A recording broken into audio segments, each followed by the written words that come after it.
Aquesta vessant de política local vilafranquina també us explicarem que Esquerra Republicana ha anunciat aquesta setmana que presentaran al proper ple una moció. El ple serà el dia 22 de febrer i la moció concretament plantejarà potenciar la candidatura de declaració de Patrimoni Material de la UNESCO de la Festa Major vilafranquina.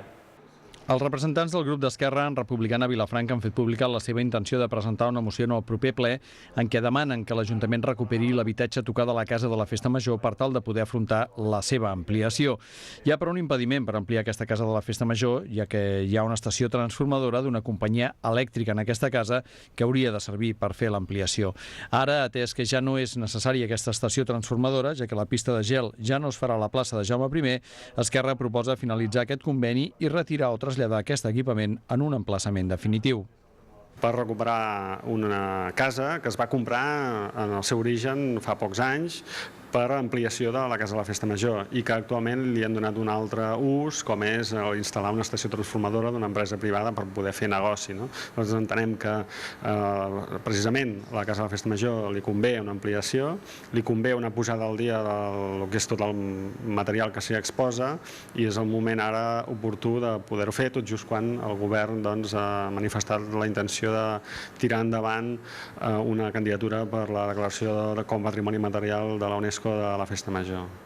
Per altra banda, és públic i notori que la Casa de la Festa Major ha quedat obsoleta i que no està a l'alçada que requereix el foment d'una candidatura amb la finalitat de la inclusió de la Festa Major de Vilafranca en la llista del Patrimoni Immaterial de la UNESCO. Per això els republicans sol·liciten amb urgència la posada al dia i dignificació de la Casa de la Festa Major. Des d'Esquerra entenen que la inclusió de la Festa Major en la llista del Patrimoni Immaterial de la UNESCO significaria l'aprofitament de l'interès i l'èxit de la Festa Major durant tot l'any i ajudaria a convertir la Casa de la Festa Major en una font d'ingressos per a l'Ajuntament i la generació de molta riquesa i turisme per a la vila i la comarca en forma de molts nous visitants al llarg de tot l'any. De fet, Esquerra ja ho havia proposat en anteriors programes electorals. I l'altre motiu és un motiu purament econòmic en el moment de crisi, com és donar un incentiu per visitar Vilafranca i com que la Festa Major té un índex de reconeixement a nivell de tot Catalunya molt gran, doncs poder utilitzar també aquest atractiu no només 3 dies a l'any, sinó durant tots els dies de l'any. I per tant hi hagi un espai que sigui atractiu,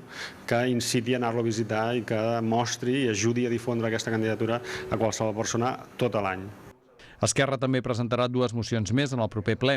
Una per la demanda que el servei de diàlisi que actualment es fa fora de Vilafranca es pugui desenvolupar a la vila, fent d'aquesta manera una mica millor la vida dels ciutadans i ciutadanes que han de fer ús d'aquest servei. I l'altra fent referència a la demanda de modificar les lleis oportunes per tal d'introduir l'adhesió en pagament com a forma de liquidació del deute hipotecari. Una mesura que, sobretot en temps de crisi, ajudaria molt a les famílies, a més que suposa un abús per part de les entitats bancàries.